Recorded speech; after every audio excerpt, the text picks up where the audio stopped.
بسم اللہ الرحمن الرحیم۔ السلام علیکم ورحمۃ اللہ وبرکاتہ۔ آج کا سوال ہے کہ مرنے کے بعد روحیں کہاں رہتی ہے؟ کیا مرنے کے بعد روحیں دنیا میں بھٹکتی رہتی ہے اور دنیا میں واپس آتی ہے؟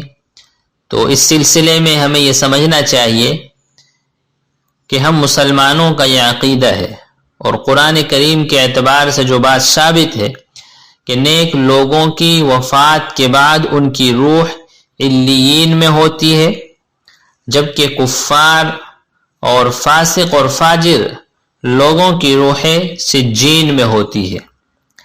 لہذا مردوں کی روح کے دنیا میں آنے کا خیال غلط ہے، کیونکہ جو نیک ہے وہ تو دنیا میں آنا ہی نہیں چاہتے، اور جو بد ہیں انہیں دنیا میں آنے کی اجازت نہیں دی جا سکتی۔ یہ علیین اور سجین کیا ہے؟